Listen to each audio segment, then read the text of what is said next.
இப்போ எப்படி த்ரெட் எடுத்து ஊசியில் கோக்கலான்னு பார்க்கலாம். இங்கே பாருங்கள், 2 சைடு த்ரெட் இருக்குது. அதில் வந்து ஒரு சைடு ஃபுல்லாக யூவாக இருக்குது, இன்னொரு சைடு ஒரு லைட்டாக தூக்கிட்டு இருக்கு பாருங்கள். அந்த நூலை பிடிச்சி இழுத்திங்கன்னா நூல் கண்டினியூஸாக வந்துகிட்டே இருக்கும். நம்ம அந்த கவரை ஓப்பன் பண்ண தேவையே இல்லை.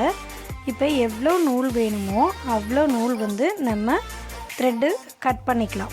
அப்போவும் கொஞ்சோண்டு அந்த த்ரெட்டு எக்ஸ்ட்ராவாக இந்த நூலை விட்டு தூக்கிட்டு இருக்க மாதிரி வச்சு தான் கட் பண்ணும். அப்போ தான் உங்களுக்கு வந்து சிக்கில்லாமல் கரெக்டாக கண்டினியூஸாக வரும். இப்போது இந்த த்ரெட்டில் வந்து மொத்தம் 6 நூல் இருக்கும். 6 நூல் தனித்தனியாக இருக்கும். 6 நூல் சேர்ந்தது தான் ஒரு நூலாக அதில் இருக்குது. நமக்கு இது தேவையான அளவு நம்ம பிரிச்சுக்கலாம்.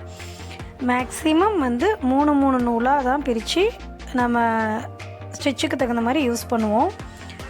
அந்த 1 நூல் 2 நூல் 3 நூலுக்கு தகுந்த மாதிரி ஸ்டிச்சஸோட அந்த மொத்தம் வரும். மேக்ஸிமம் முழுசாக 6 நூலும் யூஸ் பண்ணுவோம். அதை விட்டால் 2ஆக பிரித்து 3 நூலாக தான் யூஸ் பண்ணுவோம். இப்போ 3 நூலை பிரிச்சுக்கலாம். பாருங்கள், கண்டினியூஸாக அப்படியே கரெக்டாக வந்துடும். கரெக்டாக நீங்கள் நூல் எடுத்திங்கன்னா கரெக்டாக பிரிச்சிங்கன்னா கரெக்டாக 3 நூலாக இப்போ டிவைட் பண்ணியாச்சு. இப்போது நீடில் த்ரெட்டர் வச்சு நீடில் எப்படி த்ரெட்டை கோக்கலாங்கிறது பார்க்கலாம். நீடில் த்ரெட்டருங்கிறது நம்ம ஊசியில் நூலை கோக்கிறது தான் ஈஸியான வழிமுறைன்னு வச்சுக்கோங்களேன். இதான் நீடில் த்ரெட்டர். ஊசி எடுத்துக்கோங்க. எந்த ஊசி எடுக்கிறதுன்னு டவுட் வரும். ஒன்றும் இல்லை, ஏதோ ஒரு ஊசி எடுத்துக்கோங்க. ரொம்ப காது ஓட்டை பெருசாக இருக்கிற ஊசி வேண்டாம், அதை வச்சுருங்க. மீதி எந்த நூல் வேணால் எடுத்துக்கோங்க. இன்னும் வாங்காதவங்க ஏதோ வீட்டில் இருக்கிற ஹெம்மிங் ஊசி கூட எடுத்துக்கோங்க. இப்போ நீடிலோட காது ஓட்டை, அதில் அந்த நீடில் த்ரெட்டரை ஃபஸ்ட்டு இன்சர்ட் பண்ணுறோம். இன்சர்ட் பண்ணிவிட்டு அந்த நூலை அந்த வி டைப் அந்த அகலமான இடத்துல எங்கே வேணால் விடலாம். அந்த அகலமான இடத்துல விட்டு ஈஸியாக இருக்கும்.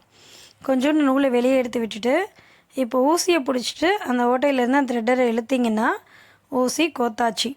நம்ம கஷ்டப்பட்டு கோக்கிறதுக்கு பதில் இது ஈஸியாக நம்ம ஊசி கோத்தாச்சு. இப்போ எண்ணாட்டு அந்த நூலில் எண்ணாட்டு எப்படி போடுறதுன்னு பார்க்கலாம்.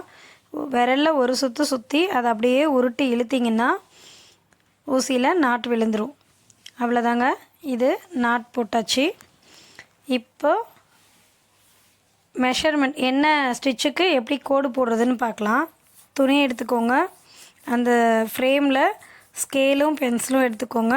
ஸ்ட்ரெயிட்டாக ஒரு கோடு போடுங்க ஃபஸ்ட்டு. அப்புறம் இதில் ஒரு 3 டாட் வச்சுக்கோங்க.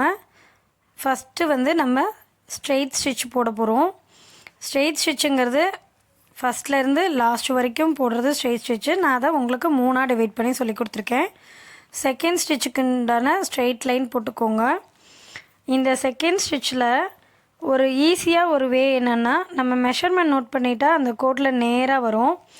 1 சென்டிமீட்டருக்கு நடுவில் ஒரு கோடு இருக்கும், 0.5 சென்டிமீட்டர். அந்த ஒவ்வொரு 0.5 சென்டிமீட்டருக்கும் லைட்டாக டாட் வச்சுட்டே வாங்க, அவ்வளோதான். ஸ்கேல் எடுத்து வைக்கிறீங்க. ஸ்கேலில் 1 சென்டிமீட்டருக்கு நடுவில் ஒரு சின்ன மிடில் கோடு இருக்கும் பாருங்கள், கோடு தெரியுதா? அதிலேருந்து 0.5க்கு டாட் வச்சுட்டு வாங்க. அடுத்தது நெக்ஸ்ட்டு தேர்டு ஸ்டிச்சுக்கு ஒரு கோடு போட்டுக்கோங்க. சேம் அதே மாதிரி 0.5க்கு ஒரு டாட் வச்சுட்டே வாங்க. இது வந்து நமக்கு கோண முனையாக போகாமல் ஃபஸ்ட்டு போடுறப்போ ஒரு தடுமாறாமல் இருக்கிறதுக்காக ஒரு ஈஸி மெத்தடு. 0.5 சென்டிமீட்டருக்கு ஒரு டாட் வச்சுட்டு வாங்க. நீங்கள் இப்படி வச்சுக்கலாம். அந்த 1 2 3 அப்படிங்கிறதுக்கு நடுவில் ஒரு பெரிய கோடு இருக்குது பாருங்கள். அந்தந்த இடத்துல எல்லா இடத்துலையும் ஒரு டாட் வச்சுட்டு வந்தீங்கன்னா ஈஸியாக இருக்கும்.